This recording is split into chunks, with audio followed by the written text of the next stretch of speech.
الحمدللہ رب العالمین والصلاۃ والسلام علی رسول اللہ وعلی آلہ وصحبہ اجمعین، اما بعد فاعوذ باللہ من الشیطان الرجیم، بسم اللہ الرحمن الرحیم۔ رب اشرح لی صدری ویسر لی امری واحلل عقدۃ من لسانی یفقہوا قولی۔ لاسٹ کلاس کے اندر ہم لوگوں نے ایک چیز سٹارٹ کی تھی کہ اسلامک ہسٹری کے اندر کچھ اہم پوائنٹس، اس کے کچھ امپورٹنٹ فیچرز، اس کے کچھ سیلینٹ فیچرز جو کہ عام طور پہ ہمارے کریکولم میں شامل نہیں ہوتا، ہم اس کو واقف نہیں ہوتے، ہم جانتے نہیں ہیں کہ ہماری ہسٹری کے اندر کیا کیا چیزیں ہو چکی ہیں۔ اور جیسا میں نے بتایا تھا لاسٹ کلاس کا جو سٹارٹ کیا تھا کہ ویسٹ کا جو میڈیا ہے اس کی پروپیگیشن اس طرح کی ہوتی ہے کہ ایز ایف کہ اسلام جو ہے وہ ایک پرابلم ہے، اور آج کل کی جو ورلڈ ہے اس کے اندر جو پروگریس ہے وہ اس کی وجہ سے پیچھے رک گئی ہے۔ تو اس کے اوپر کچھ آپ لوگوں کو اپنی ہسٹری کے بارے میں پتہ ہوگا تو آپ لوگ اس چیز کے اندر کنفیوز دوبارہ کبھی نہیں ہوں گے کہ نہیں ایسی بات ہرگز نہیں ہے۔ جیسا میں آپ لوگوں کو بتا رہا تھا لاسٹ کلاس کے اندر کہ اسلام جو تھا جس دور میں آیا تھا، رسول اللہ صلی اللہ علیہ وسلم جس دور میں تھے اس وقت کا انوائرمنٹ کیا تھا، تو کچھ میپس جو ہیں وہ کچھ آپ لوگوں کے ساتھ شیئر کرنا چاہوں گا پہلے میں، تاکہ وہ جو لاسٹ ٹائم بات ہو چکی تھی صرف اس کو آپ لوگ ایک دفعہ ریکیپ کر سکیں اپنے پاس ذہن کے اندر گرافیکلی۔ یہ جو کنٹریز ہیں ان کی ڈیمارکیشن ویسے ہی ہوئی ہوئی ہے جیسے کہ آج کل ہے۔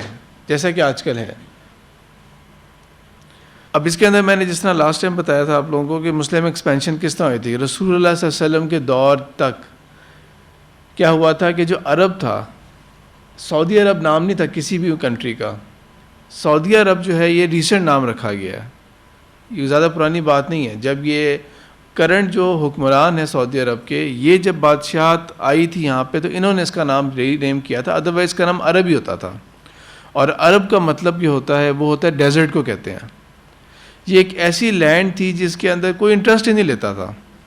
یہ جو سارا ایریا تھا یورپ کا، افریقہ کا، اور یہ سارا مڈل ایسٹ کا ٹاپ والا حصہ سیریا، یہ بہت بڑا ملک ہوتا تھا شام کے نام سے۔ ایون سعودی عرب کا بھی جو ٹاپ والا علاقہ تھا یہ سارا شام کہلاتا تھا۔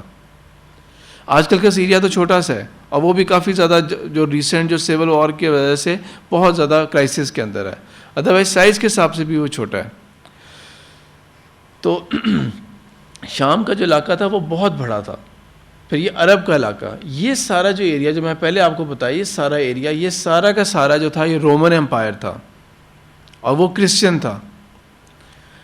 یہ جو سارا ایریا ہے جو رائٹ کے اوپر ہوتا تھا، سارا کا سارا ایسٹ والا علاقہ اور چائنا کی حد تک، یہ سارا جو تھا یہ تھا پرشین امپائر تھا۔ نہ رومن امپائر دنیا میں اس وقت ایگزسٹ کرتا ہے، نہ ہی کوئی پرشین امپائر ایگزسٹ کرتا ہے۔ یہ سارا پرشین امپائر تھا۔ یہ دونوں اپنے دور کے سپر پاورز تھیں، اور دونوں کا بارڈر جو تھا وہ اپروکسیمیٹلی یہاں پہ ملتا تھا۔ لیکن حیرت کی بات ہے کہ کسی نے انٹرسٹ ہی نہیں لیا آج تک اس ایریا میں، کسی نے انٹرسٹ نہیں لیا۔ نہ رومنز نے کبھی چاہا کہ ہم یہاں پہ اٹیک کریں اس عرب کے اوپر، اور نہ ہی انٹرسٹ شو کیا پرشین امپائر نے۔ کیوں انٹرسٹ شو نہیں کیا؟ اس زمین میں تھا ہی کیا؟ ان کا تو پانی کے کرائسس ہوتے ہیں، یہاں پہ پانی ویسے ہی نہیں ہوتا، ریگستان ہی ریگستان ہے سارا کا سارا۔ اس پوری خطہ زمین میں ہے ہی کیا؟ ان کے نزدیک کچھ بھی نہیں تھا اس کے اندر۔ یہاں پر آپ کو پتہ ہے کہ جب رسول اللہ صلی اللہ علیہ وسلم کی جس سال پیدائش ہوئی تھی اس سال ایک واقعہ ہوا تھا جو سورہ فیل کے اندر آتا ہے۔ وہ کیا واقعہ ہے؟ ہاں، وہ کیا ہوا تھا؟ کون گیا تھا؟ بادشاہ کا نام کیا تھا؟ ابراہہ جو تھا، کہاں سے گیا تھا؟ ہاں، پریسائزلی وہ یمن سے گیا تھا، ٹھیک ہے، پریسائزلی وہ یمن سے گیا تھا فوج لے کے۔ اس کی فوج میں خاص چیز کیا تھی؟ ہاتھی تھے اس کے اندر، جس کو دیکھ کے عرب جو تھے وہ پریشان ہو گئے کہ اس چیز کا یہ جانور جو ہے اس کے ساتھ ہم تو لڑنے کی صلاحیت نہیں رکھتے، جس کی وجہ سے انہوں نے کہا کہ اللہ خود ہی حفاظت کرے گا اس کی۔ ہاتھی یمن میں کہاں سے آ گیا؟ ہاتھی یمن میں ایگزسٹ نہیں کرتے۔ کہاں ایگزسٹ کرتے ہیں؟ پوری دنیا میں سے دو جگہ ہوتی ہیں، یا انڈیا اور سری لنکا والا ایریا ہو گیا، اور یا افریقہ، بس یہ دو جگہ ایگزسٹ کرتے ہیں۔ وہ کہاں سے آئے تھے؟ کیونکہ افریقہ کے اندر یہ جو سارا تھا اس وقت کا، جسے حبشہ کہتے ہیں، ایبیسینیا انگلش کے بکس کے اندر۔ آج کل بھی ایبیسینیا نام کا کوئی ملک نہیں ہے، آج کل کس نام کا ملک ہے؟ ایتھوپیا نام کا ملک ہے اس علاقے کے اوپر، اور اسی کے ساتھ جو ہے وہ سوڈان بھی آتا ہے۔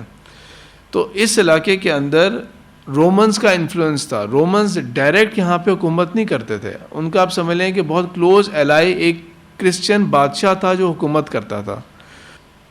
تو جب یہ واقعہ ہوا تھا یہاں پر اصحاب اخدود کا واقعہ جب ہوا تھا، تو اس کے بعد کرسچنز کی ہیلپ کرنے کے لیے یہاں سے سمندر کے کراس وہ فوج گئی تھی، جس کے اندر ہاتھی بھی شامل تھے.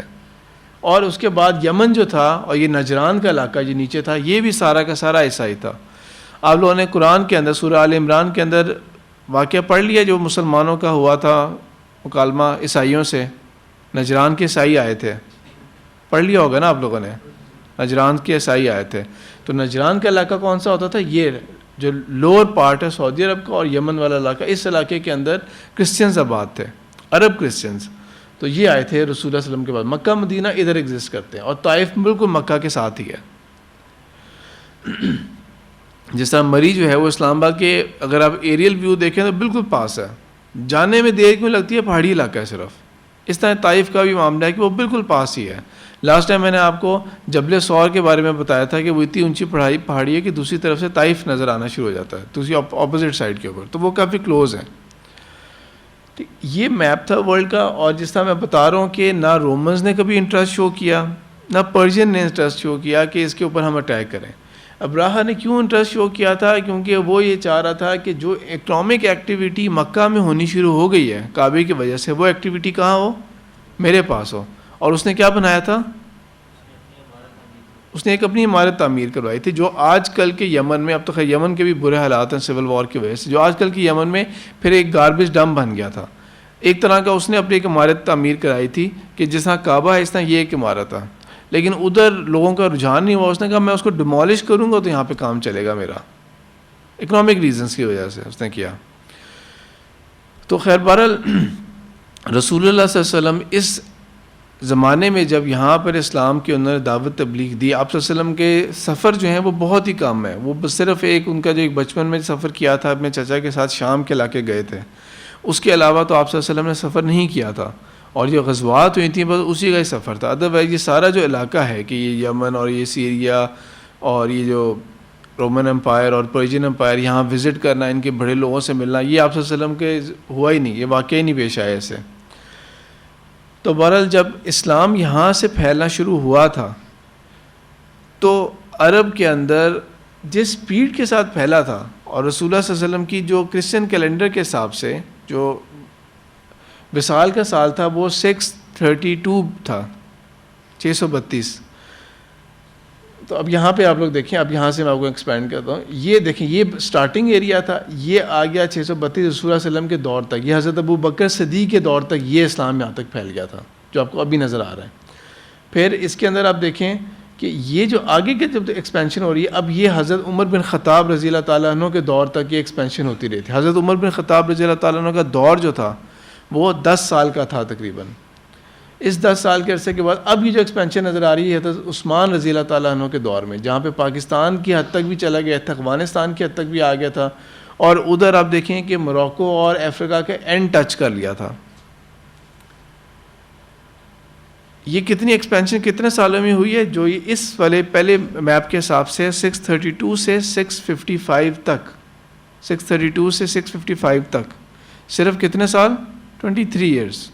Only 23 years. اتنا بڑا علاقہ جو تھا یہ اسلام کے اس میں آ گیا تھا، سلطنت میں شامل ہو گیا تھا. فتوحات کی کیوں تھی مسلمانوں نے؟ بتائیں آپ لوگ کیوں کی تھی؟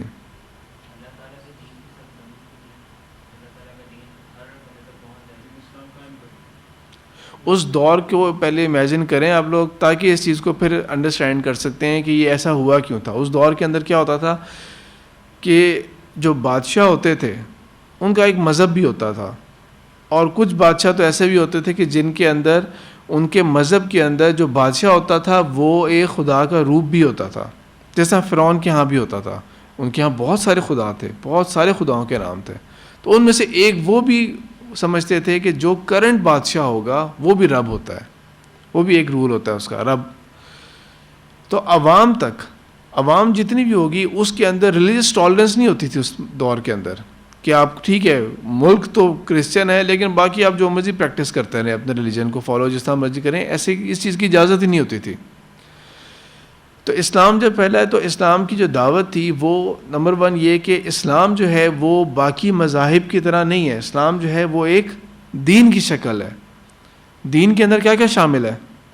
سب سے پہلے عقیدہ، پھر اس کے بعد عبادات کی مختلف شکلیں، نماز، روزہ، زکوٰۃ، حج. اس کے علاوہ اور کیا شامل ہے اسلام میں؟ اس کے کچھ جو ہیں تہوار ہوتے ہیں یا کچھ ایونٹس ہوتے ہیں، کچھ کسٹمز ہوتے ہیں. مثال کے طور پہ یہ کہ اگر کوئی پیدا ہوتا ہے تو کیا کرتے ہیں؟ ٹھیک ہے، اذان دینی ہوتی ہے. کرسچنس کیا کرتے ہیں؟ بیپٹائز کرتے ہیں، ہولی واٹر جو ان کا ہوتا ہے اسے غسل دیتے ہیں، نہلاتے ہیں. لیکن مسلمان کیا کرتے ہیں؟ اذان دیتے ہیں. اور اس کے علاوہ یہ کہ اگر کوئی مر جاتا ہے، فوت ہو جاتا ہے، تو اس کے بعد کیا کرتے ہیں؟ تو اس کے بعد جنازہ پڑھا جائے گا، اس کو زمین میں دفنایا جاتا ہے، اس کو جلایا نہیں جاتا یا اس کو کافن میں نہیں ڈالا جاتا جس طرح کرسچنس کرتے ہیں کہ ڈالتے تو زمین میں ہیں لیکن کافن میں رکھ کے ڈالتے ہیں. نہیں، اس طرح نہیں ڈالنا. ایک خاص ترتیب ہے جس کے حساب سے بتایا گیا ہے. جب شادی ہوتی ہے تو شادی کس طرح کی جاتی ہے؟ تو رسول اللہ صلی اللہ علیہ وسلم نے کس طرح بتایا تھا کہ مسجد کے اندر اللہ تعالیٰ کی جو قرآن کی آیات ہیں ان کے ساتھ اور ایک اوپن ایگریمنٹ کے اندر لوگوں کے گواہوں کی موجودگی میں، وہ تو لیگل پرپس کے لیے کہہ دیا جاتا ہے نا کہ یہ گواہ اس کے ہیں، یہ اتنے 2 گواہ، یہ 2 گواہ، اس طرح کر کے. ورنہ ادروائز جو انوائٹیڈ لوگ ہوتے ہیں سب گواہی ہوتے ہیں اس کے. وہ صرف لیگل میٹرز کے لیے ہوتا ہے کہ فارم کے اوپر کس کا نام لکھیں کہ گواہ کون ہے، منیمم کرائٹیریا کیا تھا. ادروائز جتنے بھی لوگ انوائٹیڈ ہیں وہ گواہی ہوتے ہیں شادی کے. تو یہ جو چیزیں ہوتی ہیں یہ مذہب ہوتی ہیں. اب اس کے اندر ایڈیشنل پارٹ کیا ہے، دین والا پارٹ کیا ہے؟ اسلام کے اندر ایسا نہیں ہے کہ آپ اس کے علاوہ جو مرضی کرتے رہو. نہیں، اسلام نے آپ کو ایک اکنامکس بتائے ہیں کہ یہ سود حرام ہے، ربا جو ہے وہ حرام ہے، پھر اس کے علاوہ جوا حرام ہے، دھوکے کے اوپر کمایا ہوا حرام ہے. مختلف شکلیں بتائی ہیں کیا کیا چیزیں حرام ہے، کہ اکنامکس کی کون کون سی شکلیں جو ہیں وہ ناجائز ہیں، منع ہے. پھر سوشل سسٹم جو ہے اس کے اندر کیا چیزیں ہیں کہ انہیریٹنس بھی ایک ہوتی ہے کہ اگر کوئی فوت ہو گیا تھا تو آگے اس کے وارث کون کون ہے، کس کو کون سی حصہ تقسیم ہوگا. اگر کسی کی شادی ہوئی ہے تو میاں بیوی جو ہیں ان کے آپس میں رائٹس کیا ہوں گے، کیا کس کا حق ہے، کیا کس کا فرض ہے. پیرنٹس جو ہیں ان کے ساتھ پیرنٹس کا کیا فرض ہے اور بچوں کا جو ہے وہ کیا حق بنتا ہے، اور اس طرح ان کی کیا ذمہ داریاں بنتی ہیں. تو ایک پورا سسٹم بنتا ہے. اسی طرح ہی چلتے چلتے ایک اسلام کا ایک نظام بھی ہے جو اللہ تعالیٰ نے بتایا ہوا قرآن کے اندر، سیاست کا نظام. تو یہ کمپلیٹ دین ہے. تو اسلام جو ہے نمبر 1 یہ کہ اسلام پریکٹس ہو ہی کب سکتا ہے؟ جب اسلام ریاست میں ہوگا، جب اسلام اسٹیٹ میں ہوگا، ملک کے لیول کے اوپر کا، تب صحیح معنوں میں فالو کیا جا سکتا ہے. ادروائز صرف پرسنل لیول کے اوپر پریکٹس کی جا سکتی ہے اسلام کی. تو اس کے اوپر کیا تھا کہ بادشاہت جو تھی ارد گرد کی جتنے بھی علاقوں کی، نمبر 1 ریلیجس فریڈم ویسے بھی نہیں تھا کہ اپنی مرضی کی مسجد بنا سکیں، کچھ کر سکیں، اس چیز کی بھی اجازت نہیں تھی. تو ایک تو فریڈم نہیں تھا، اور اوپر سے یہ کہ اسلام ویسے بھی پریکٹس ہو ہی تب سکتا ہے جب نظام ہوگا اسلام کا.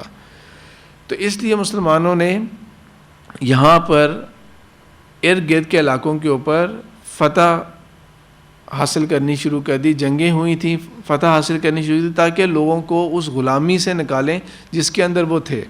اس سے ریلیٹڈ ایک واقعہ ہے حضرت عمر بن خطاب رضی اللہ تعالیٰ عنہ کے دور کا، کہ جب مسلمانوں کی جنگیں ہو رہی تھیں پرشین امپائر کے ساتھ، اور پرشین امپائر حضرت عمر کے دور میں ختم ہو گیا تھا، پورا ایک سپر پاور بالکل ختم ہو گئی تھی. تو جب مسلمانوں کی ان کے ساتھ جنگیں ہو رہی تھیں تو ایک جگہ تھی جس کا نام تھا ہیرا. وہاں پر پرشین امپائر کا جو بادشاہ تھا، بادشاہ کہہ رہا ہوں، جو ان کا کمانڈر ان چیف تھا، جو ان کا فوج کا جنرل تھا، رستم نام تھا اس کا، وہ آیا تھا اپنی فوج کو لے کے. 1,20,000 کی فوج تھی، اور اس کے پاس بھی جو فوج تھی اس کے اندر جو ایلیٹ تھی یا پرائم تھی، اس کے اندر ان کے پاس بھی ایک ایلیفنٹ کا آرمر تھا. 33 ہاتھی تھے ان کے پاس اس فوج کے اندر.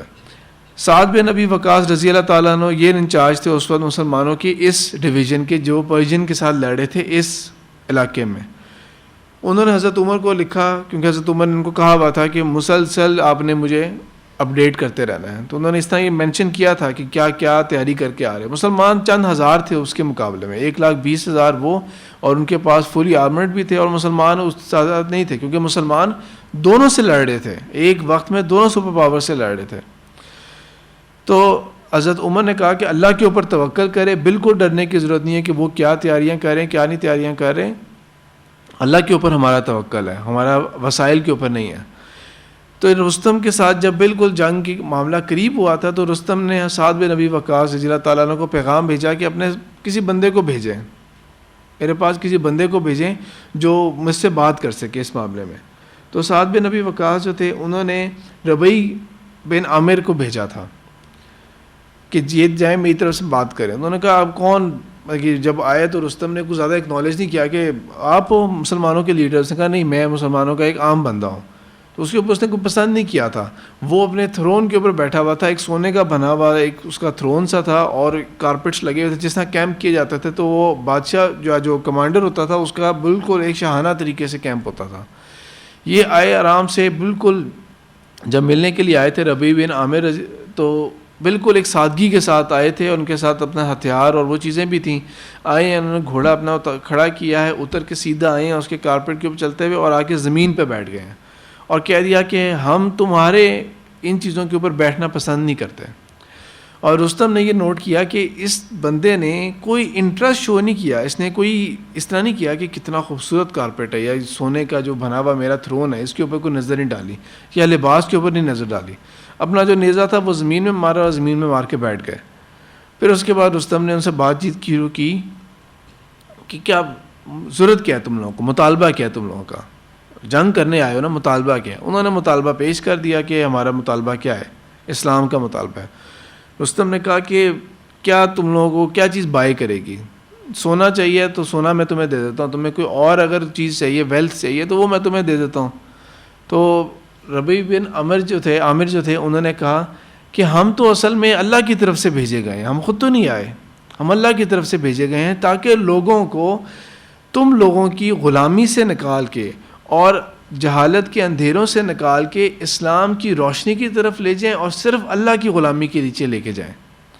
باقی اس کے بعد انہوں نے کہہ دیا کہ تمہارے پاس 3 آپشنز ہیں.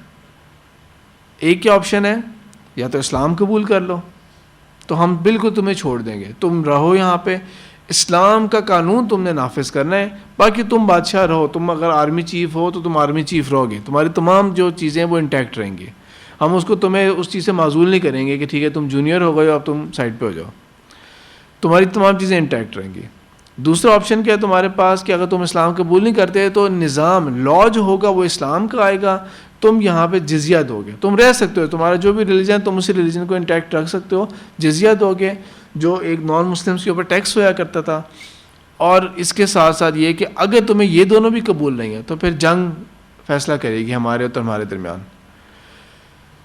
تو اس کے اوپر اس نے تھوڑا وقت معلّہ، اس کے بعد انہوں نے ان کو 3 دن کی مہلت دے دی کہ ہاں کہ آپ صلی اللہ علیہ وسلم نے ہمیں یہ بتایا تھا، ہم نے ان سے یہ سیکھا تھا کہ 3 دن تک کی مہلت دی جا سکتی ہے.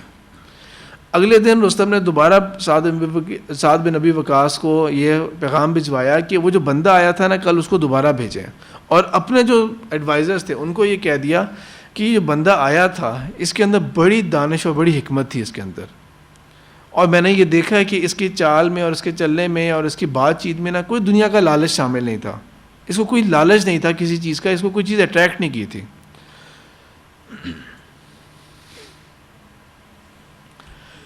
اگلے دن سعد بن ابی وقاص رضی اللہ تعالیٰ عنہ نے کسی اور کو بھیج دیا. پھر تیسرے دن بھی جب بلایا تو تیسرے دن بھی کسی اور کو بھیج دیا، اور تینوں نے ایک ہی قسم کی بات کی. اس نے جب ان سے بات کی انہوں نے ایک ہی طریقے سے، اس نے کہا ایک ہی انداز ہے. تو اس کے اوپر رستم نے یہ کہا، لڑے تو تھے، جنگ ہوئی تھی، لیکن رستم نے اپنے ایڈوائزرز کو یہ کہہ دیا کہ یہ جو فوج ہے اس کو شکست دی نہیں جا سکتی، اس کے تو عام بندے آ رہے ہیں، ہر روز ایک نیا بندہ آ رہا ہے، عام بندہ ہے، ایسا نہیں ہے کہ ان کے پاس کوئی ایک ہی کام کا بندہ ہے تو یہ کہیں کہ ہاں یہ اس کو بات کرنی آتی ہے یا اس کو حکمت آتی ہے. ان کے پاس تو ہر بندہ نیا آ رہا ہے اور تم میں سے کوئی نہیں جانتا، کوئی پاپولر بندہ نہیں ہے، اور وہ اس کے اندر اتنی عاجزی اور اس کے اندر اتنا جو ہے وہ توکل ہے اللہ کے اوپر.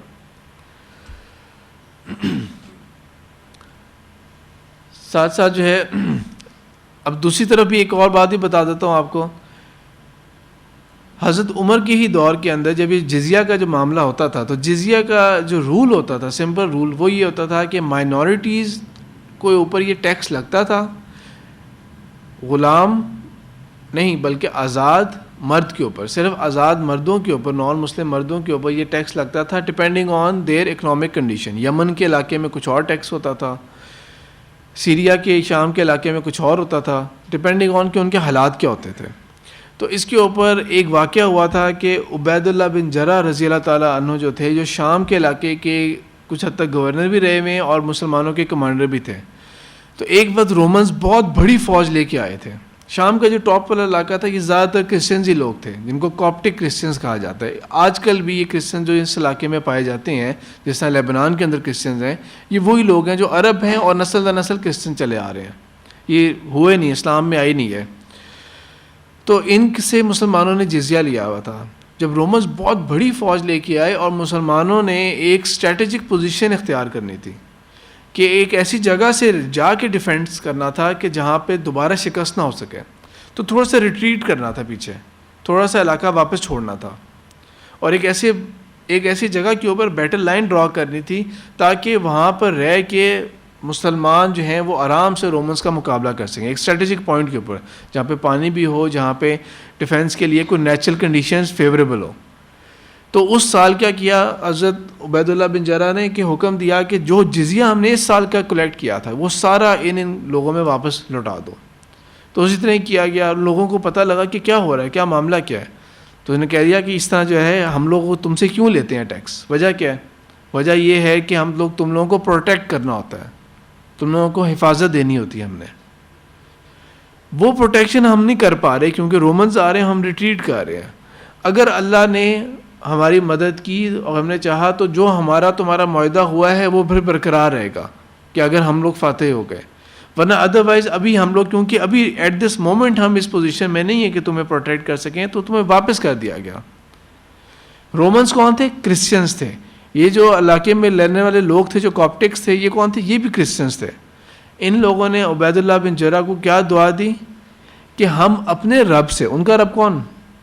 وہ تو ٹرینٹی میں بلیو کرتے ہیں نا، وہ تو عیسیٰ علیہ السلام کو خدا کا بیٹا مانتے ہیں. ہم اپنے رب سے دعا کریں گے کہ وہ تم لوگوں کو فاتح کرے، کیونکہ اگر رومنز ہمارے اوپر آ گئے، حاوی ہو گئے، ہمارے اوپر فاتح ہو گئے، تو وہ کبھی بھی ہمارے اوپر یہ احسان نہ کرتے جو تم عدل کر رہے ہو ہمارے ساتھ. تو انہوں نے اپنے مذہب کے مطابق مسلمانوں کے لیے دعا کی کہ یہ کسی طرح سے اللہ یہ لوگ کامیاب ہوں، ان لوگوں کو کامیابی نصیب ہو. پھر اس کے ساتھ ساتھ یہ کہ حضرت عمر بن خطاب رضی اللہ تعالیٰ عنہ کے بارے میں آپ کو میں نے بتایا تھا کہ ان کا ایک معمول تھا. وہ کیا تھا کہ وہ رات کو انونیمس بن کے گشت کیا کرتے تھے حالات معلوم کرنے کے لیے. اور انہوں نے اپنے باقی تمام گورنر جو ہوتے تھے ان کے اوپر ایک رول لگایا ہوتا تھا کہ آپ لوگوں نے بھی اپنے گھر تک کا ایکسیس ہے وہ روکنا نہیں ہے. ایسا نہ ہو کہ آپ لوگ جو ہیں، لوگ آپ سے ملنا چاہ رہے ہو اپنے پرابلم ڈسکس کرنے کے لیے، اور آپ نے اپنے بڑے بڑے گھر بنائے ہوئے ہیں، گیٹس بنائے ہوئے ہیں، گیٹ کیپر بنائے ہوئے ہیں، اور اس طرح کر کے آپ بس اس طرح کی زندگی گزار رہے ہیں. تو اس طرح حضرت عمر بن خطاب رضی اللہ تعالیٰ عنہ کو معلوم ہوا کہ ان کے ایک گورنر نے ایک گھر سا بنایا اپنا، جس کے باہر ایک کوٹری بنائی ہے، گارڈ ہاؤس ٹائپ، جس کے اندر ایک گیٹ کیپر، گیٹ سا ہے اور گیٹ کیپر ہے. تو حضرت عمر بن خطاب رضی اللہ تعالیٰ نے کیا کیا کہ ایک خط دے کے بھیجا گورنر کے لیے، اور جس کے ہاتھ یہ خط بھیجا تھا ان کو کہا تھا پہلا کام تم نے یہ کرنا ہے کہ وہ جو باہر انہوں نے گارڈ ہاؤس بنایا اور گیٹ بنایا نا، اس کو سب سے پہلے آگ لگانی ہے. اور یہ کہنا ہے کہ اس چیز کی قطعاً اجازت نہیں ہے، عوام کو ایکسیس ہونا چاہیے کہ وہ جب چاہیں آ کے اپنے پرابلمز ڈسکس کر سکتے ہیں، ان کو جب اس کی ضرورت محسوس ہو. حضرت عمر بن خطاب رضی اللہ تعالیٰ عنہ کے ہی دور میں اسی سے ریلیٹڈ، یہ جو گیٹ کیپر والی بات ہے اس سے ریلیٹڈ، پرشینز کا ایک جنرل تھا جو مسلمانوں کے ساتھ 2-3 دفعہ معاہدے کر چکا تھا، اور ہر اپرچونٹی کو ڈھونڈتے ہوئے اس نے اس معاہدے کو توڑا تھا. تو ہرمزان جو ہے اس کو جب پیش کیا گیا حضرت عمر کے پاس کے لایا گیا، تو وہ کس طرح آیا تھا؟ جس طرح کے اس دور میں لوگ آیا کرتے تھے کہ اپنے بڑے بڑے سے انہوں نے گاؤنز پہنے ہوتے تھے جن کے اوپر گولڈ بھی لگا ہوتا تھا، موتی بھی لگے ہوتے تھے، ہیرے بھی ہوتے تھے، اور اس طرح اپنے بڑا سا وہ جو ایک تاج ٹائپ چیز بھی پہن کے آیا تھا حضرت عمر کے پاس. اور وہ ایکسپیکٹ یہ کر رہا تھا کہ جس طرح ہمارے ہاں ہوتا ہے کہ ہمارے ہاں وہ گورنر تھا خود، ہمارے یہاں ہوتا ہے کہ جس طرح گورنر اگر ہوتے ہیں تو وہ ان کے ایک محل ہوتا ہے, محل کے اندر ایک بہت پروٹوکول ہوتا ہے جس سے جانا پڑتا ہے. ایک بہت لمبا ہال ہوگا جس کے اندر واک کر کے جائیں گے, اور آگے جا کے ایک دربار ہوگا جس کے اندر بہت ایک پروٹوکول دینی پڑے گی, عزت دینی پڑتی ہے. تو اس طرح ایکسپیکٹ کر رہا تھا. اور خاص طور پہ یہ تو خلیفہ ہے مسلمانوں کے, تو یہ تو بہت بڑا کوئی دربار ہوگا اس کا. تو وہ جب آیا, ہرمزان جب آیا تو اس نے دیکھا تو اس کو کوئی ایسی چیز نظر نہیں آئی. سینٹرل پلیس کیا تھا؟ مسجد نبوی تھی سینٹرل پلیس. وہ وہاں پہ گیا, وہاں پہ بھی اس کو نہیں کوئی بندہ نظر آیا, نہ کچھ, نہ کوئی محل. اس نے کہا تم لوگوں کا بادشاہ کدھر ہے؟ تو اس کو بتایا کہ ہمارا بادشاہ نہیں, ہمارے خلیفہ ہیں. کدھر ہے تمہارے خلیفہ, کدھر ہے؟ تو ادھر ایک تھا, ایک بچہ تھا, اس نے بتایا کہ یہ مسجد کی جو سیدھی طرف ہے نا, یہاں پہ پیچھے کی طرف باہر سو رہے ہیں.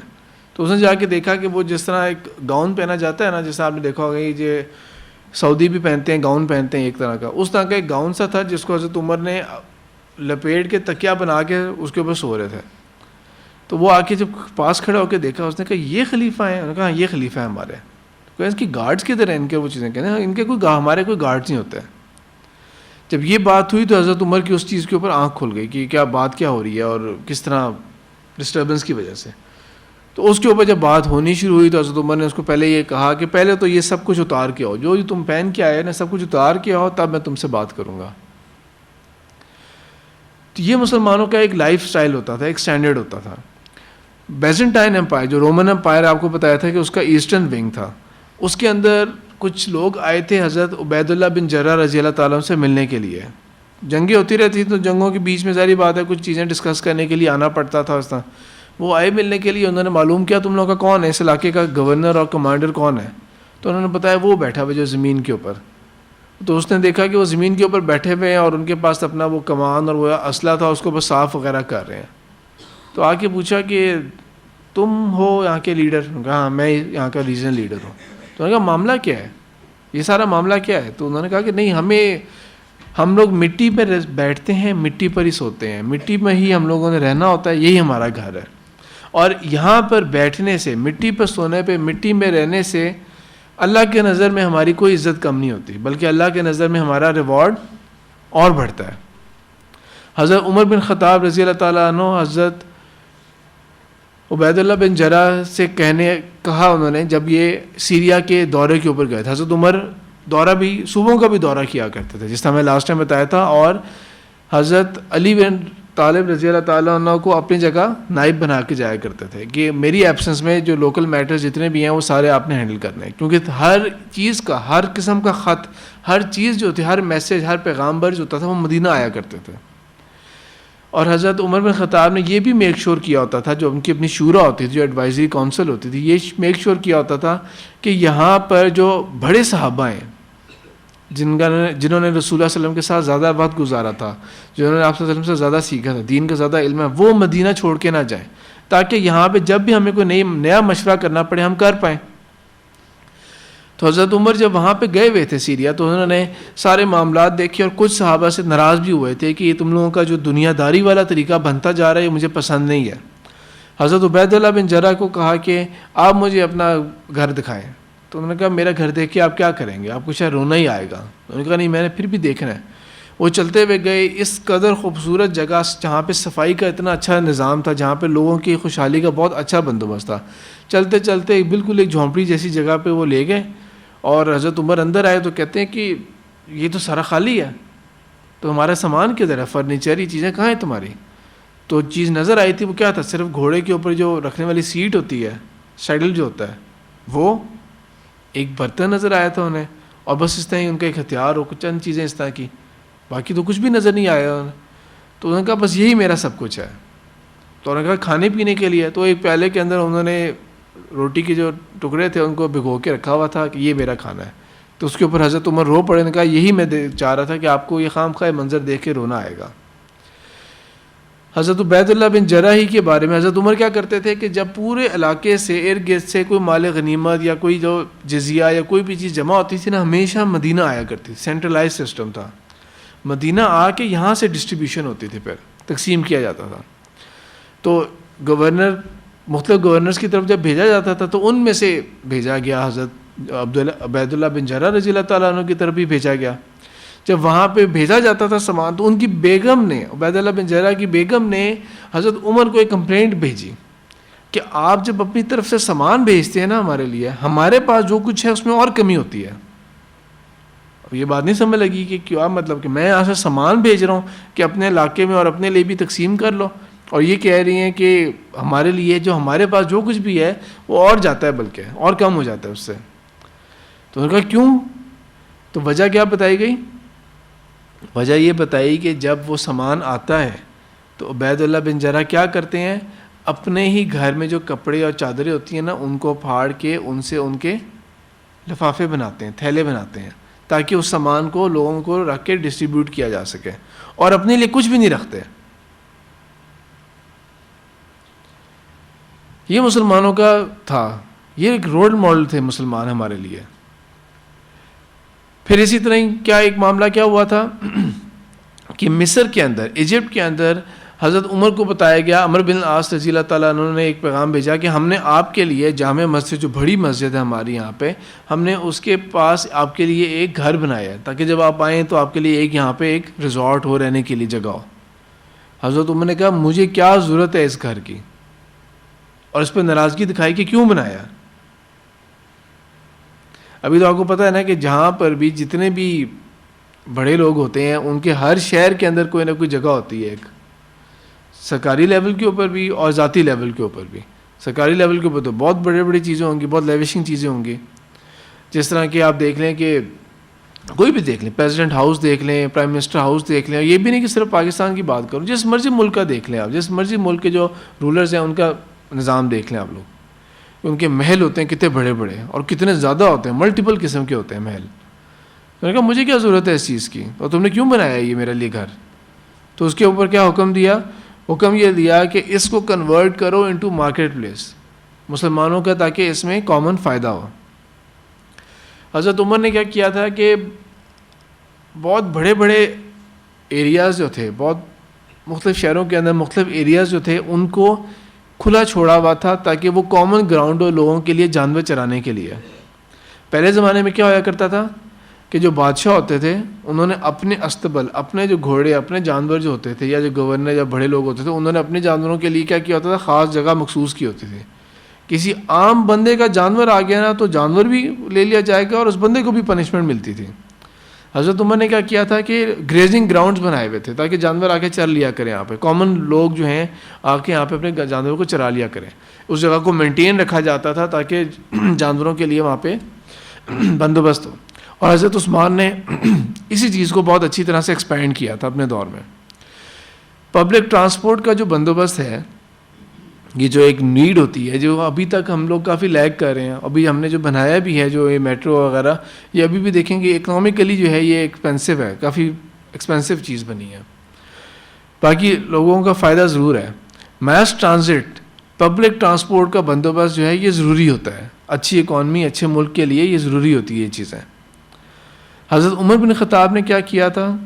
حضرت عمر بن خطاب نے بیت المال کے مختلف جانور جو تھے وہ انہوں نے مختلف اسٹیشنز کے اوپر رکھے ہوئے تھے. کسی نے اگر مدینہ سے شام جانا ہے تو شام میں بھی ایک اسٹیشن تھا جہاں پہ جانور ہوتے تھے, اور مدینہ میں بھی ہوتا تھا. وہ یہاں سے اگر اس کے پاس سواری نہیں ہے اپنی تو یہ بیت المال کا جانور لے اور وہاں چلا جائے, وہاں جا کے ادھر کا جو تھا وہاں پہ واپس جانور دے دے, اور جب واپس آنا ہوگا تو دوبارہ جانور لے کے آ جائے. اس طرح کسی نے مکہ سے مدینہ جانا ہے تو اس کے درمیان بھی یہ رکھا ہوا تھا. مختلف روٹس کے اوپر اس طرح کے پبلک یوز کے لیے جانور رکھے ہوتے تھے کہ اس کو استعمال کر کے اور وہ اپنے مینز آف ٹرانسپورٹ جو ہیں وہ پوری کرتے جائیں. اور اس کے اندر کس قدر لو ہو کے خود کام کیا کرتے تھے کہ ایک دفعہ بیت المال کے اونٹ جو تھے وہ غائب ہو گئے تھے, تو حضرت عمر بن خطاب خود بھاگ کے گئے تھے ان کو واپس پکڑنے کے لیے. یہ نہیں کہ لوگوں کو لگایا ہوئے اور کھڑے کھڑے لوگوں کو ایکسپینڈ کر دیا کہ تمہاری وجہ سے یہ نااہلی ہوئی ہے تو تمہیں معطل کر لیا گیا اس طرح, بلکہ خود گئے تھے بھاگ کے اور جا کے ان اونٹوں کو لے کے آئے تھے.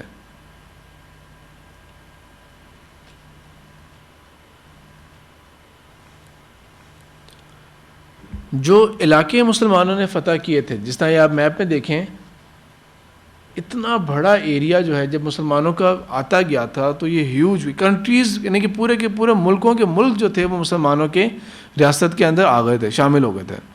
اب پہلے وقتوں کے اندر کیا ہوا کرتا تھا کہ جو بادشاہ ہوتے تھے ان کے لیے تمام کسان جو ہوتے تھے وہ کام کریں گے، کھیت کاٹیں گے، ان کی جو فصل ہوتی تھی وہ آرمی آ کے کلیم کر لیا کرتی تھی، اس میں سے غلہ نکال لیا کرتے تھے سارا کا سارا جو ان کو چاہیے ہوتا تھا، اور تھوڑا بہت جو ہوتا تھا ان کو بالکل ہی لو لیول پہ رکھنے کے لیے ان کو دے دیا کرتے تھے، بس اس سے زیادہ نہیں۔ اسلام کی ابتدا کے اندر کیا ہوا تھا کہ شروع میں جو کچھ بھی مسلمان فتح کرتے تھے وہ بیت المال کنسیڈر کیا جاتا تھا۔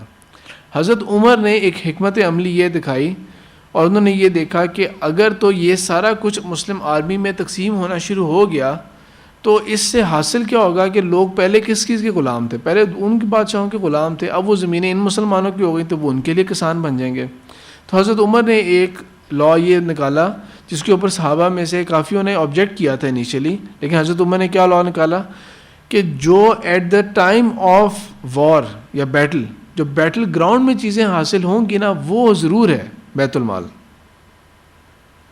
حضرت عمر نے حکمت عملی یہ دکھائی کہ کیوں نہ یہ کیا جائے کہ جو زمین تھی نا جو لوگ آزاد ہوئے ہیں انہی لوگوں میں تقسیم کر دی جائے، یعنی کہ جو لوکلز ہیں انہی میں تقسیم کر دی جائے۔ صحابہ جو تھے ان کے اندر ان لوگوں نے اس کے اوپر ریزسٹ کیا تھا کہ ہمارا حق بنتا ہے اس کے اوپر، تو حضرت عمر نے کیا کہہ دیا تھا، اور دونوں باتیں بہترین تھیں۔ پہلے کیا کہا کہ اگر تمہیں یہ سارا کچھ اتنا مال ملنا شروع ہو گیا اور تم اتنے زیادہ مالدار ہو گئے، اتنی زمینیں ہو گئی، تو کیا ہوگا، اس کا اینڈ رزلٹ کیا ہوگا، تم لوگ جہاد ترک کر دو گے، تم لوگوں کا جہاد میں انٹرسٹ لوز ہو جائے گا۔ اللہ تعالیٰ نے تمہیں اس لیے نہیں پیدا کیا تھا، اللہ تعالیٰ نے تمہیں اس لیے نہیں یہاں پہ بلڈ اپ کیا تھا، تم فوکس رکھو اپنا جہاد کے اوپر۔ اور دوسرا یہ کہ وہ لوگ جو لوگ پہلے دوسروں کے غلام تھے اب تمہارے غلام بن جائیں گے تو ان کا دل کس طرح کشادہ ہوگا اسلام کی طرف، انہی کو زمین تقسیم کر دی جائے، ان کا اسلام کی طرف مائل ہوں گے وہ، تو کیا پتہ وہ پھر اس خوشحالی کی وجہ سے وہ اسلام قبول کر لیں، ان کا دل سافٹ ہو جائے اسلام کی طرف۔ یہ دونوں باتیں ٹھیک ہیں، نہ آرمی ہوتی ہے اس کام کے لیے کہ ان کے پلاٹس ہوں، ان کی سکیمز ہوں اور بس وہ انہی کاموں میں لگے رہیں، پراپرٹی ڈیلر بن جائیں، اور نہ ہی یہ کہ جو دوسرے لوگ ہیں جو نان مسلمز ہیں ان کو اسلام نے تلوار کی زور کے اوپر کلمہ پڑھایا تھا، بلکہ ان کے لیے حالات آسان کیے تھے کہ جس کی وجہ سے وہ خود قبول کیا انہوں نے اسلام کو، اور اگر جنہوں نے نہیں بھی قبول کیا تو ان کے اوپر کوئی مارا نہیں گیا تھا، انہیں کوئی قتل نہیں کیا گیا تھا انہیں۔ تو اس طرح حضرت عمر نے جب یہ حکمت عملی دکھائی کہ نہیں وہ زمین انہی لوگوں میں تقسیم کی جائے تو اس سے بہت اچھے نتیجے نکلے۔ ایک اور ایگزامپل بہت اچھی جو ہماری اسلامک ہسٹری کے اندر ہے وہ یہ ہے کہ جب حضرت ابو بکر صدیق رضی اللہ تعالیٰ عنہ جو تھے وہ مسلمانوں کے خلیفہ بنے تھے تو انہوں نے کیا کیا تھا، انہوں نے خالد بن ولید رضی اللہ تعالیٰ عنہ کو مسلمانوں کا over all commander in chief بنا دیا تھا، اور خالد بن ولید رضی اللہ تعالیٰ عنہ کی جو بہادری تھی اور ان کی شجاعت تھی اور ان کی جو پاپولیرٹی تھی اپنے سپاہیوں کے اندر بھی عام مسلمانوں کے اندر، اور ان کا جو روب اور دبدبہ جو کفار کے سامنے پڑ گیا تھا اس کے بہت بہت اچھے ایفیکٹس ہوتے تھے۔ انفیکٹ اس حد تک بات چلی گئی تھی کہ خالد بن ولید رضی اللہ تعالیٰ عنہ کے بارے میں ہوتا تھا کہ جس یونٹ کو وہ لیڈ کر رہے ہوں گے، ظاہر بات ہے ہر وقت ہر یونٹ کو تو نہیں لیڈ کیا جا سکتا، جس یونٹ کو وہ لیڈ کر رہے ہوں گے لازماً اس یونٹ کو فتح نصیب ہوگی اللہ کی طرف سے، لازماً ہوگی۔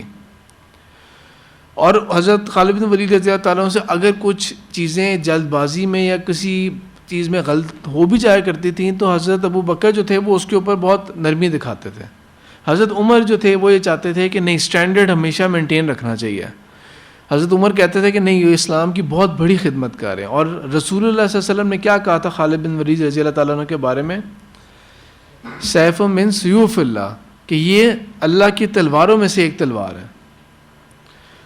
تو اس لیے حضرت ابو بکر صدیق رضی اللہ تعالیٰ عنہ تھے، انہوں نے ان کی تمام اگر کوئی تھوڑی بہت غلطی ہو بھی جایا کرتی تھی ان سے، اس کے اوپر وہ ہلکا رکھا کرتے تھے۔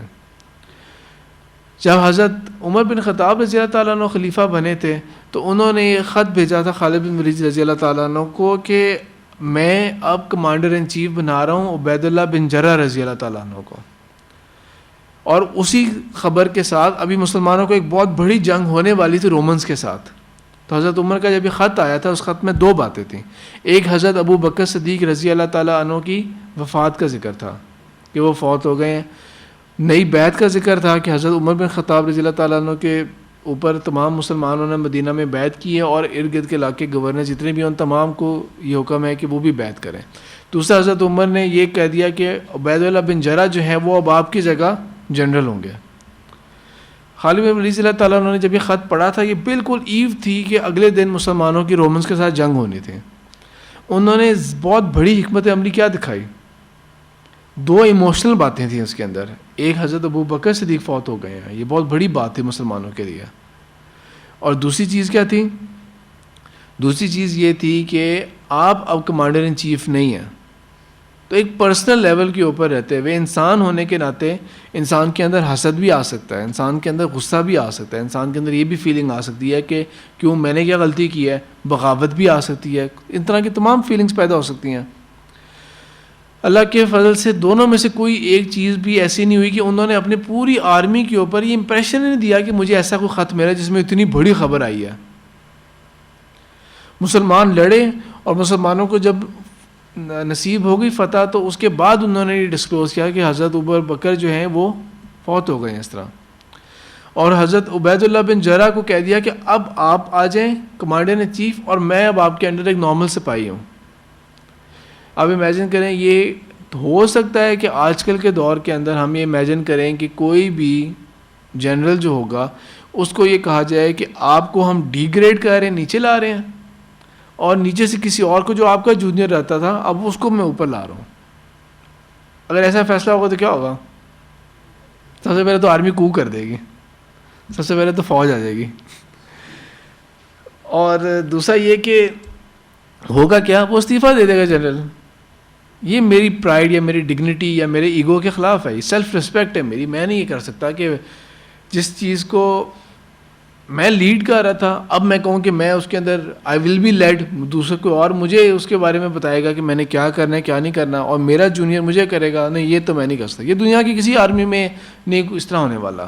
جو اگزامپل یہاں پہ سیٹ ہوئی ہوئی ہے اسلامی تاریخ کے اندر, یہ باقی کسی آرمی میں اس طرح نہیں ہونے والا. ابھی جو مسلمانوں کا آگے جو ہوا تھا, ایک میں آپ کو بات بتائی تھی کہ حضرت علی کے بعد اور پھر حضرت حسن رضی اللہ تعالیٰ عنہ کے اوپر ایک بریف دور آیا تھا خلافت کا. رسول اللہ صلی اللہ علیہ وسلم کی ایک حدیث ہے جس کے اندر آپ صلی اللہ علیہ وسلم نے یہ پیشن گوئی دی ہے کہ مسلمانوں کا جو نظام ہوگا وہ بالکل ٹھیک چلے گا 30 سال تک, فور 30 ایئرس, وہ 30 سال تک چلے گا.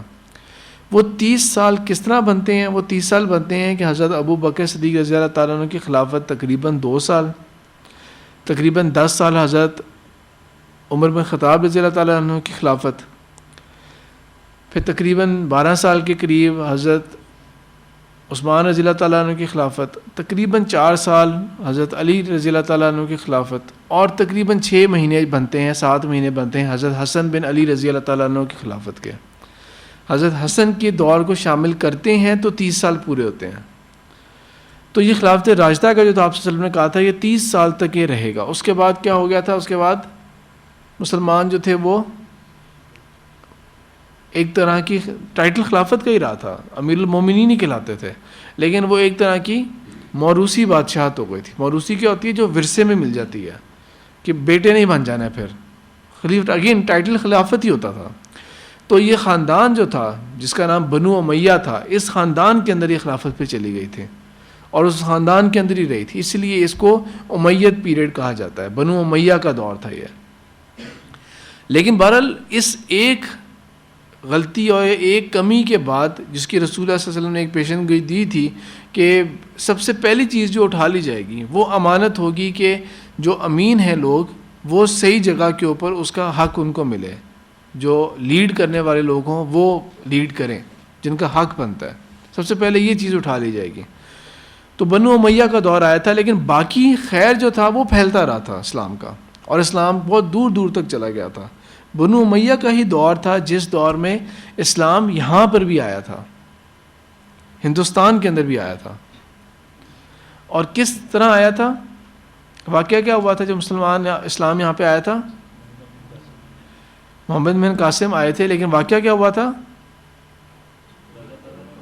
ہاں جی، راجہ داہر جو تھا ڈیپال کا، اس نے ایک مسلمانوں کے قافلے کو لوٹا تھا، اس میں سے عورتیں جو تھیں ان کو سلیو بنا لیا تھا، اور ایک مسلمان لڑکی کا خط پہنچا تھا خلیفہ کو، تو اس کے اوپر یہ حکم ہوا تھا کہ ایک لشکر تیار کیا جائے اور وہاں پہ جایا جائے. تو محمد بن قاسم کو، جو کہ بالکل ہی ینگ سے تھے، ان کو بنا کے بھیجا گیا تھا. اور ان کی جو عدل تھا اور ان کے اندر جو انصاف پرستی تھی اور جو مائنورٹیز کو رائٹس دینا، ان کو حق دینا ان کا، وہ اس چیز کا اتنا زیادہ فائدہ ہوا تھا کہ بہت کم ٹائم میں ان کے اپنے صرف چند سال کے اندر یہ سندھ اور یہ جو لوور پنجاب وغیرہ یہ سارے علاقے کے اندر اسلام جو تھا اس کا سرکل بہت جلدی پھیلتا گیا. تو انفارچونیٹ بات ہوئی تھی کہ جب ان کو ایک سازش کے تحت واپس بلا لیا گیا تھا ایک جھوٹی گواہی کی بیس کے اوپر، اور وہ اسلام جو تھا وہاں سے پھر دوبارہ تھوڑا سا ریٹریٹ ہو گیا. دوسری طرف اسلام جو تھا وہ یورپ کے اندر داخل ہوا تھا. یورپ کے اندر کہاں سے داخل ہوا تھا اسلام؟ افریقہ کی ٹاپ سے جو اسپین کا راستہ ہے، جس طرح کہ آپ کو میپ کے اندر نظر آ رہا ہے، یہ بہت تھوڑا سا جگہ ہے. یہ کس نے لیڈ کیا تھا مسلمانوں میں سے؟ طارق بن زیاد نے. اور طارق بن زیاد کی خاص بات کیا آتی ہے اس کے اندر؟ اس جنگ کی سب سے بڑی اسٹریٹجی کیا تھی کہ جب وہ وہاں پہ گئے تھے تو انہوں نے وہاں لینڈ کرنے کے بعد ساری کشتیوں کو جلا دیا، توڑ دیا، جلا دیا. جس کے اوپر فوج کے لوگ کہے گے یہ کیا آپ نے کیا ہے، ہمارے پاس ریٹریٹ کا راستہ ہی نہیں رہا. تو انہوں نے کیا کہا تھا، یہی میں چاہتا ہوں کہ تمہارے ذہن میں خیال تک نہ آئے کہ واپس بھی جایا جا سکتا ہے، یا تو لڑنا ہے یا مرنا ہے ادھر ہی، کوئی اور راستہ ہے ہی نہیں تمہارے پاس. تو اسلام جو ہے وہ اس طرح اسپین کے اندر آیا تھا، اور کم سے کم 500 سال اسپین کے اندر آیا تھا. یہ جو ابھی پولیٹکس اور جو اس پوائنٹ آف ویو سے اسلام میں ایکسپینشن وغیرہ وہ چیزیں میں اس کے بارے میں بتا رہا ہوں، ورنہ اس کے اندر رہتے ہوئے بھی جو سائنس اور ٹیکنالوجی اور آرٹ اور لٹریچر، ان تمام چیزوں کے اندر جو اسلام نے جو کچھ دیا تھا اس کے بارے میں بھی باتیں کرنی ہے، وہ انشاءاللہ اگلی کلاس کے اندر ہوں گی. اسپین کے اندر جب مسلمان گئے ہیں تو وہاں پہ کیا ہوا تھا؟ اس طرح نہیں ہوا تھا کہ وہاں پہ گئے ہیں تو ادھر قتل و غارت ہو گیا تھا اور بری طرح لوگوں کو مارا یا کچھ اس طرح کی چیز نہیں، بلکہ کیا ہوا تھا 1495 کے اندر جب اسپین سے مسلمانوں کو نکالا گیا تھا اور جیوز کو بھی نکالا گیا تھا، تو کس طرح کیا گیا تھا؟ یا تو مار دیے گئے تھے یا جلا دیے گئے تھے. اتنا خون بہایا گیا تھا کہ ان کی جو گلیاں جو تھیں وہ گیلی ہو گئی تھی خون سے، اور جو باقی تھے ان کو جو بحری جہاز سے ان کے اندر بٹھا کے ڈمپ کر کے اور وہاں پہ جا کے واپس افریقہ کے ساحل پہ جا کے پھینک دیا گیا تھا.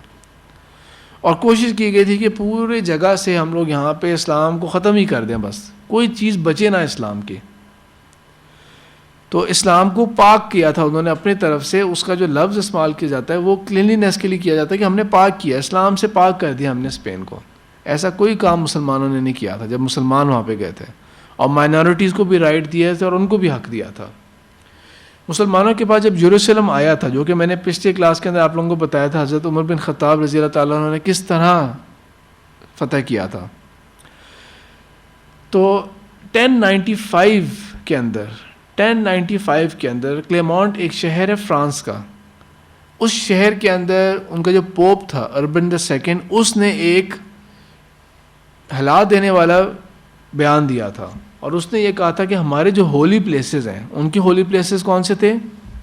نظرت، جو کہ جہاں پہ عیسیٰ علیہ السلام کا جو ارلی ایجز تھے، جو ابتدائی سال تھے وہ گزرے تھے، کیونکہ ان کو بولا کیا جاتا ہے مسیح ناصری، جیزس آف نظرت بولا جاتا ہے. یہ یروشلم سے اوپر آتا ہے. پھر یروشلم والا شہر اور اس کے ارد گرد کی تمام جگہیں جو مختلف جگہیں ہیں، وہ تمام جگہ جو ہیں جہاں پہ ان کے نزدیک اور بھی بہت ساری چیزیں ہوتی رہی تھیں ان کے ریلیجن کے مطابق. عیسیٰ علیہ السلام سے ریلیٹڈ کافی چیزیں تھیں. ہم نے ان چیزوں کو کلیم بیک کرنا ہے. رسول اللہ صلی اللہ علیہ وسلم کو تو وہ نہیں مانتے، لیکن آپ صلی اللہ علیہ وسلم کے علاوہ اور کس کو مانتے ہیں؟ باقی تو تب کو مانتے ہیں. موسیٰ علیہ السلام کو مانتے ہیں، ابراہیم علیہ السلام کو مانتے ہیں. نام فرق ہوں گے. جس طرح ابراہیم کی جگہ کیا بولا جائے گا؟ ابراہم بولا جائے گا. موسیٰ کی جگہ کیا بولا جائے گا؟ موزس بولا جائے گا. یعقوب کی جگہ کیا بولا جائے گا؟ جیکب بولا جائے گا. پھر اسی طرح ہی یوسف کی جگہ جوزف بولا جاتا ہے. اس طرح جو نام جو ہے نا مختلف نام، وہ بائبل کے حساب سے وہ ہیں، ورنہ مانتے تو سب کو ہیں. تو اسی طرح ان کے نزدیک اور بھی بہت ساری چیزیں ہیں. جس طرح وہ آپ نے دیکھا ہوگا ایک ڈوم آف راک ہے، وہ گولڈن ایک کراؤن والا یروشلم کے اندر جو بلڈنگ ہے جو دکھائی جاتی ہے وہ مسجد اقصیٰ نہیں ہے, وہ کیا ہے؟ گنبد الصخرہ ہے, ڈوم آف راک ہے. تو وہ کیوں ہمارے نزدیک مقدس ہے کہ روایات کے مطابق معراج کا جو واقعہ تھا, ایک تو ہوا تھا نا سورہ بنی اسرائیل کا دوسرا نام کیا ہے؟ سورہ اسراء. سورہ اسراء جو ہے وہ رات کے سفر کو کہتے ہیں. تو رات کے سفر جو آپ صلی اللہ علیہ وسلم کا ہوا تھا, جو جبرائیل علیہ السلام لے کے گئے تھے, انہیں کہاں سے؟ مکہ سے بیت المقدس لے کے گئے تھے وہ. اور اس کے بعد جو آسمان پہ جانا تھا, جو معراج ہوئی تھی, جو عروج پھر ملا تھا وہاں سے, جو فلائٹ ہوئی تھی وہاں سے, وہ ہوئی تھی اس جگہ کے جہاں پہ یہ بنا ہوا ہے, ڈوم آف راک بنا ہوا ہے. بائبل کو اگر پڑھیں گے تو بائبل کے اندر یہ مینشن ہے کہ ابراہیم نے, یعنی کہ ابراہیم علیہ السلام نے جو بیٹے کی قربانی دی تھی, وہ اسماعیل علیہ السلام کی طرف اس کو منسوب نہیں کرتے, وہ اپنے بیٹے اسحاق کی طرف, جن کا نام کیا آتا ہے بائبل میں؟ کیا نام آتا ہے اسحاق کا؟ آئزک. آئزک نام سنا؟ Isaac Newton. آئزک نیوٹن سنا ہوا ہے نا؟ تو آئزک جو نام ہے وہ اسحاق کی بائبل ورژن ہے اس کا. تو ان کے نزدیک وہ آئزک تھے جن کو ابراہیم علیہ السلام نے, وہ جو واقعہ ہوا تھا کہ ان کو ذبح کرنا تھا اور قربان کرنا تھا اللہ کی راہ میں, اور وہ واقعہ ہوا تھا, تو ان کے نزدیک وہ ان کے ساتھ ہوا تھا, اور وہ یروشلم میں ہوا تھا, مکہ میں نہیں ہوا تھا. تو وہ اس پہاڑی کے اوپر کلیم کرتے ہیں. تو بہرحال اس طرح کے جو ان کے ہولی پلیسز, انہوں نے کہا تھا ہم نے ان کو کلیم بیک کرنا ہے. یہ فرسٹ کولیشن ایور بنی تھی اسلام کے خلاف, کہ یورپ کے جتنے بھی بڑے بڑے ملک تھے, کیونکہ رومن امپائر نیا ختم ہوا تھا ابھی, تو انہوں نے کیا کیا تھا کہ یہ جو یورپ کے جو مختلف ملک, فرانس, جرمنی اور یہ جو انگلینڈ, یہ سارے ملک جو تھے, ان سب نے ایک بہت بڑی گرینڈ کولیشن, بہت بڑی فوج مشترکہ بنائی تھی کہ آپس میں لڑنے کے بجائے ہم ادھر جا کے لڑتے ہیں, ان سے لڑتے ہیں. اور وہ آئے تھے ادھر, اگلے 1 سال تک تیاری کی تھی, 1 سال پورے تیاری کرتے رہے تھے. اس کے بعد آئے تھے مسلمانوں کے یہاں پہ, اور 1099 کے اندر یروشلم کے اندر داخل ہو چکے تھے مسلمان. تو ان کو تو آئیڈیا بھی نہیں تھا کہ یہ ہونے والا ہے, اتنی بڑی فوج آ رہی ہے. تو جب یروشلم میں داخل ہوئے تھے تو انہوں نے کیا کیا تھا, کوئی ایک بندے کو زندہ نہیں چھوڑا تھا, تمام کو مار ڈالا تھا. خون اتنا بہایا گیا تھا کہ ذکر آتا ہے, کیونکہ ہسٹری پر مسلم نے نہیں لکھی, کیونکہ مسلم تو رہے نہیں تھے, وہ سروائیو بھی نہیں کرے تھے کہ وہ بتاتے کہ ہوا کیا واقعہ. ان کے اپنے ہسٹورینز نے یہ لکھا ہوا ہے, اتنا خون تھا کہ ہمارے گھوڑے جو تھے ان کے گھٹنوں تک خون سے گیلے ہوئے ہوئے تھے, وہ اتنا زیادہ خون بہایا گیا تھا. اس قدر میسیکر ہوا تھا, میس میسیکر. اور تقریباً 88 ایئرس کے بعد جب مسلمانوں کو صلاح الدین ایوبی جیسا لیڈر ملا, اور انہوں نے جب یروشلم کو فتح کیا تھا, تو انہوں نے کیا کہا تھا, انہوں نے تمام لوگوں کو کہا تھا کہ معاف کیا آپ کو. ان تمام کو کہا تھا کہ اگر کوئی یہاں سے کرسچن لینڈ تک جانا چاہتا ہے تو ہم آپ کو سیف کانٹیکٹ دیں گے, ہم آپ کو راستہ دیں گے, سیف پیسج دیں گے کہ آپ کے اوپر کوئی حملہ نہیں کرے گا. ہر بچے کو کوئی لانڈی نہیں ہم بنائیں گے, کسی کو ہم کنیز نہیں بنائیں گے, کسی بچے کو, کسی لڑکے کو غلام نہیں بنائیں گے. آپ کے تمام ریلیجیس پلیسز جو ہیں وہ انٹیکٹ رہیں گے, ان کو نہیں خراب کیا جائے گا. اس جنراسٹی کے ساتھ جو ہے وہ صلاح الدین ایوبی نے یہ فتح کیا تھا یروشلم کو. صلاح الدین ایوبی کو وہ لوگ اپنی بکس کے اندر سیلاڈین بولتے ہیں, اور ان باتوں کو ایکنالج بھی کرتے ہیں. 2005 کے اندر ایک مووی آئی تھی کنگڈم آف ہیون, اس کے اندر انہوں نے یہ ساری چیزیں ریٹریس کی تھیں, یہ والی, اور اس کے اندر یہ ساری باتیں اکنالج کی تھی کہ جب کرسچنز آئے تھے تو انہوں نے they butchered every Muslim within the walls when they took this city. یہ اس مووی کا ڈائلاگ ہے, the Christians butchered every Muslim within these walls when they took this city. تو اس مووی کے ڈائلاگ کے اندر صلاح الدین کا کیا جواب آتا ہے آگے سے, I am not those men, I am Salahuddin. تو اس کے اوپر جو ہے وہ, تو مسلمان جب فاتح ہوتے ہیں تو اس طرح فاتح ہوتے ہیں جس طرح کہ حضرت ابو بکر نے جب شروع میں ہی مسلمانوں کو 10 پوائنٹس دیے تھے, جب فتح ہونا ہے تو کوئی کھیتی خراب نہیں کرنی, درخت کو آگ نہیں لگانا, ریلیجیس پلیسز کو خراب نہیں کرنا, جو ان کے پریسٹ ہوں گے ان کو ہیوملیٹ نہیں کرنا, مارنا نہیں ہے, بوڑھوں کو نہیں مارنا, عورتوں کو کچھ نہیں مارنا, بچوں کو نہیں مارنا. یہ تمام جو پوائنٹس بتائے تھے, جانور جو ہے لائف سٹاک کا اس کو خراب نہیں کرنا, تمام چیزیں جو ہیں مسلمانوں کو جو ہدایات دی تھی, مسلمان ان کے مطابق چلتے رہتے. کہ جب فاتح مسلمان جب بھی کہیں جاتی ہے، مسلمان فوج جب بھی فاتح کے طور پہ جاتی ہے کہیں پر، تکبر کبھی نہیں کرتے، لوٹ مار کبھی نہیں کرتے، اور جس جگہ جاتے ہیں وہاں پہ امن قائم ہوتا ہے.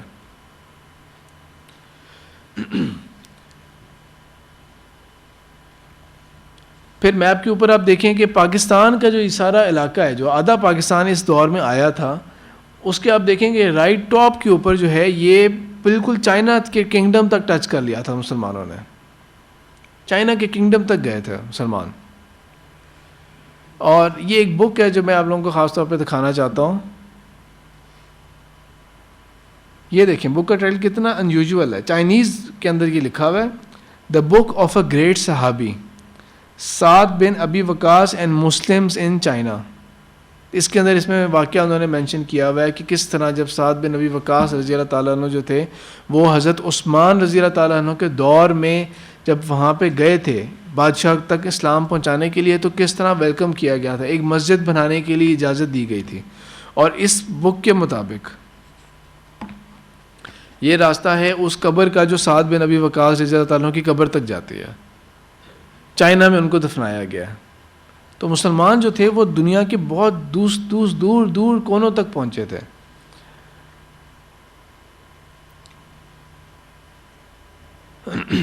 ٹھیک ہے. اب اس سے ریلیٹڈ یہ کہ اب آگے کی کلاس کے اندر انشاءاللہ جو بات آپ سے کرنی ہے وہ اس کے اندر یہ ہوگا کہ مسلمانوں نے سائنس کے لیے کیا کیا ہے، مسلمانوں نے لٹریچر کے لیے کیا کیا، آرٹس کے لیے کیا کیا ہے، مسلمانوں نے جو سوشل ایولیوشن ہوتی ہے، آرکیٹیکچر ہوتا ہے، اس کے لیے مسلمانوں نے کیا کیا کیا تھا. کیونکہ اسلام کے بارے میں جو ویسٹرن ہسٹورینز ہیں انہوں نے یہ بات لکھی ہے کہ اسلام کی فتوحات ان تمام فتوحات سے ڈفرینٹ ہیں جو کہ الیگزینڈر کی ہوتی تھیں، یا جو اور بہت بڑے بڑے جو بادشاہ رہے ہوئے گریک اور رومنز ان سے ہوتی تھیں. کیونکہ ان کے دور میں جب بھی فتوحات ہوتی تھی تو کیا ہوتا تھا، صرف قتل و غارت ہوتا تھا. جس بستی سے ہو کے گزرتے تھے تہس نہس کر کے چلے جایا کرتے تھے. لیکن مسلمان جہاں جہاں گئے ہیں وہاں پہ ہمیشہ امن آیا ہے، وہاں پہ ہمیشہ سکون لوگوں کو ملا ہے، وہاں پہ لوگوں کو ہمیشہ پروٹیکشن ملی ہے. سبحانک اللہم و بحمدک نشہد ان لا الہ الا انت نستغفرک و نتوب الیک.